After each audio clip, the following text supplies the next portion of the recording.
আর্থিক অনিয়ম আর তারল্য সংকটে দীর্ঘদিন ধরেই নড়বড়ে অবস্থায় একাধিক শরিয়া ভিত্তিক ব্যাংক। শেষ পর্যন্ত কঠোর সিদ্ধান্ত নিল বাংলাদেশ ব্যাংক। অকার্যকর ঘোষণা করা হয়েছে 5টি ইসলামী ব্যাংককে। নতুন সিদ্ধান্ত অনুযায়ী এই 5 ব্যাংককে একীভূত করে গঠন করা হবে সম্মিলিত ইসলামী ব্যাংক। বিস্তারিত জানিয়েছেন তারিক হোসেন।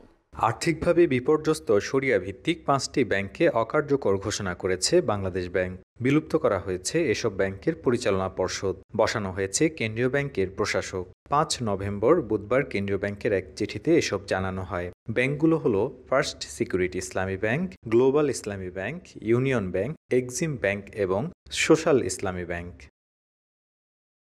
নতুন সিদ্ধান্তের ফলে এখন থেকে এসব ব্যাংক পরিচালিত হবে ব্যাংক রেজুলেশন অধ্যাদেশের অধীনে। কেন্দ্রীয় ব্যাংকের সূত্রে বলা হয়, এই 5 ব্যাংককে একীভূত করে সম্মিলিত ইসলামী ব্যাংক নামে নতুন একটি সরকারি মালিকানাধীন ব্যাংক গঠন করা হবে।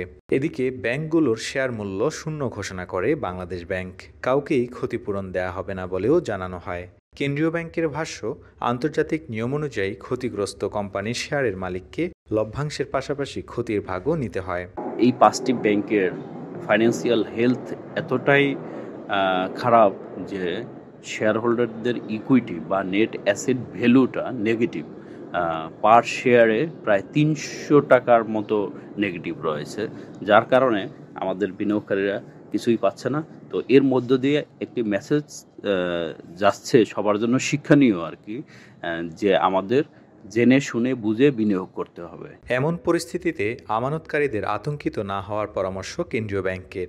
নতুন ব্যাংক একীভূতকরণের দিন থেকেই বাজার ভিত্তিক হারে মুনাফা পাবেন আমানতকারীরা। তবে এসব ব্যাংকে 2 লাখ টাকা বা তার কম পরিমাণ অর্থ জমা থাকলে তা সম্পূর্ণ উত্তোলন করা যাবে, আর এর বেশি টাকার আমানত উত্তোলন করতে হবে ধাপে ধাপে। কেন্দ্রীয় ব্যাংক বলছে, 5টি ব্যাংকের সম্পদ ও দায় একত্রিত করে একটি দৃঢ় ও সুশাসন ভিত্তিক ইসলামী ব্যাংক গড়ে তোলাই মূল লক্ষ্য। নতুন ব্যাংকটি পরিচালিত হবে সরকারি তত্ত্বাবধানে। বর্তমান আমানতকারীদের স্বার্থ সম্পূর্ণভাবে সুরক্ষিত থাকবে বলে আশ্বাস দিয়েছে বাংলাদেশ ব্যাংক। তারেক হোসেন, বাংলা নিউজ 24।